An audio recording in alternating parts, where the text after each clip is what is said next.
welcome to the show today. I'm Rachael Brown, and I'm joined by my little sister, Rebecca Weiss. You know, Dad would want me to get in all the names. You know what? I was just thinking about when I first started working at Daystar full time. I had my office went from Rebecca Lamb to Rebecca Weiss, and I remember one day he went in there and changed the plate to Rebecca Lamb Weiss. So you know what? He was right all those years ago.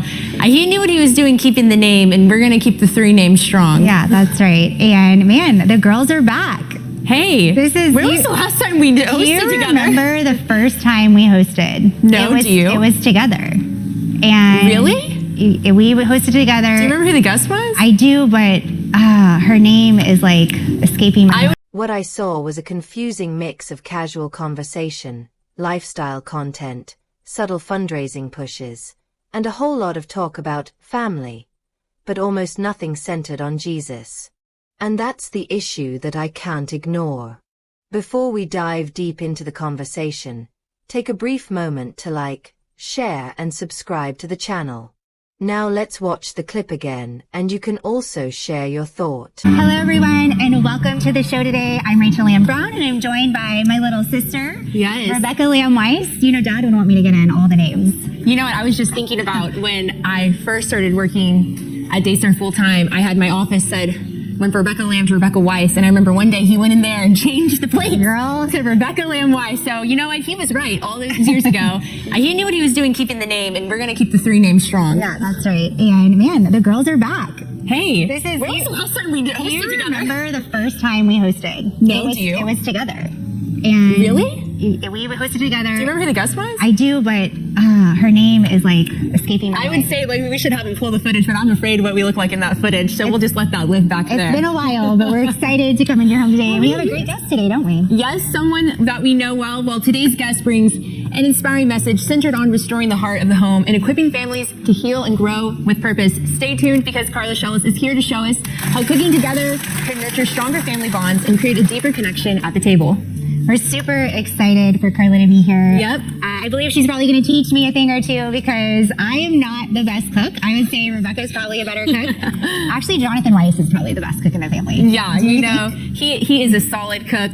But you know, these days I be doing all the cooking at home. He's not in a set over there. We're gonna have to get his insight on that. Yeah. But listen, hey, peace is not just a feeling. It's something that God promises over your home. And right now, wherever you're watching from, maybe it's in your living room, maybe it's in your kitchen. If your home has felt heavy, if there's been tension or stress or just a lack of... I'm talking about what I watched on the Daystar television network. I've seen a lot of Christian programming over the years. I know what it looks like when a broadcast is anchored in scripture, when there's a clear spiritual direction, when there's intention behind every segment. This wasn't that. This felt chaotic, unfocused, and spiritually empty. Let me explain exactly what I mean. From the very beginning, the structure of the episode felt all over the place. There was no clear flow, no sense that the hosts were guiding the audience toward a meaningful spiritual takeaway. It jumped from introductions to casual chatter, from announcements to random segments, without ever settling into anything solid. I kept waiting for it to go somewhere spiritually, and it just didn't. That lack of direction matters more than people think. When you brand something as ministry, there's an expectation. People are tuning in for truth, for guidance, for something rooted in scripture. But what I saw felt more like a daytime talk show trying to wear a ministry label. And when you blur those lines, you end up losing the very thing that makes it ministry in the first place. A big part of that came down to the hosting. Rachael and Rebecca were front and center throughout the broadcast, and I'm just going to say it plainly. They didn't carry the kind of theological weight that this kind of platform requires. There was little to no engagement with scripture, no deep discussion about faith, no Rachael teaching moment. The conversation stayed surface level almost the entire time. Now, I'm not saying everything has to sound like a sermon. But if you're leading a program called Ministry Now, there should be something, some grounding in biblical truth, some effort to point people back to Christ in a meaningful way.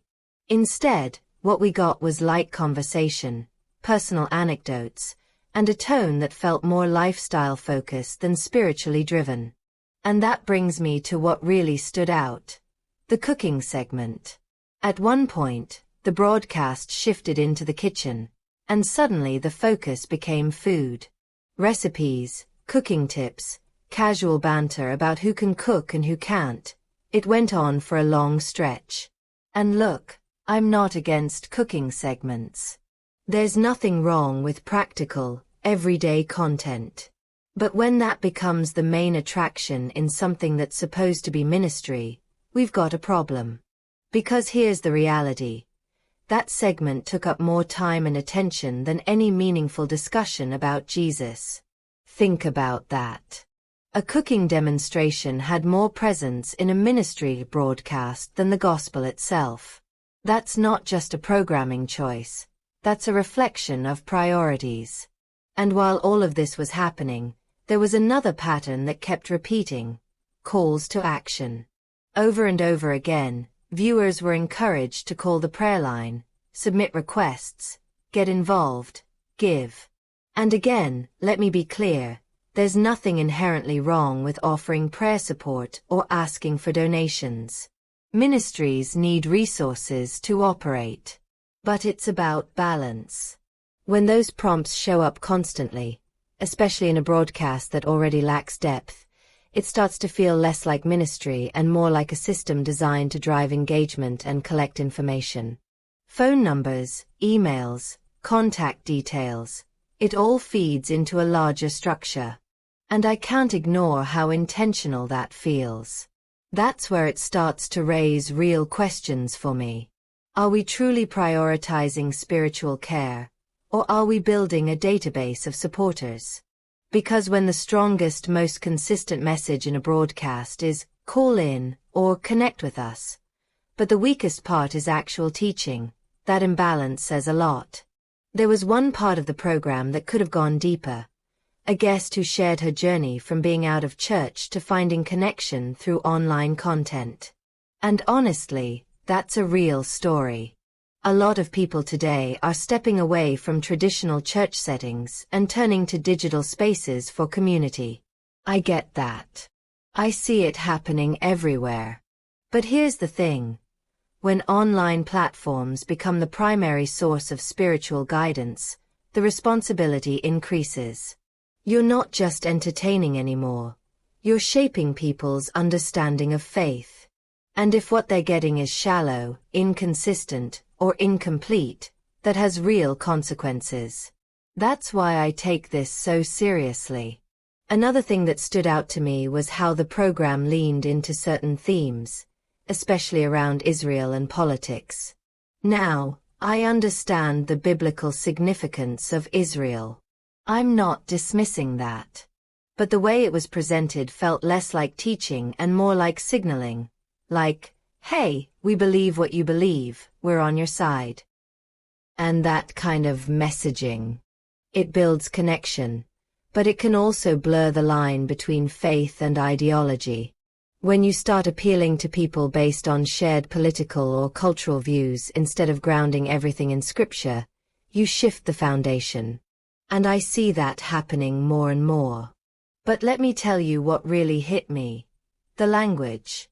Throughout the entire broadcast, one word kept coming up over and over again. Family. Family this. Family that.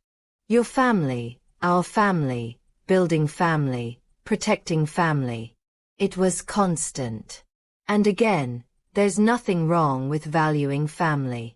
That's important. That's biblical. But here's the issue.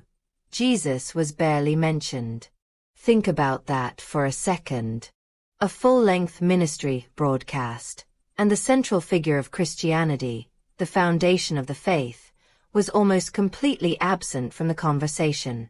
That's not a small oversight. That's a major problem. Because when you elevate something, even something good like family, above Christ in your messaging, you distort the focus. You shift the center. And over time, that changes what people believe Christianity is actually about. From where I'm sitting, what I watched wasn't ministry in the true sense. It was performance. It was presentation. It was a polished, comfortable version of Christianity that avoids depth in favor of broad appeal. And that's what concerns me the most. Because this isn't just about one episode. This reflects a larger trend, where entertainment starts to replace substance, where engagement metrics start to matter more than spiritual truth, and where the message gets softened to keep people watching. I'm not saying everything has to be intense or heavy, but there has to be substance. There has to be truth. There has to be a clear focus on Jesus. Without that, what are we really offering people? If you strip away the cooking, the casual talk, the repeated calls to action, what's left? That's the question I keep coming back to. And until that answer changes, I'm going to keep calling it out. Because people deserve more than surface-level faith. They deserve something real, something grounded, something that actually points them to Christ, not just keeps them entertained for an hour. If this breakdown made you think, stick around and subscribe for more conversations like this.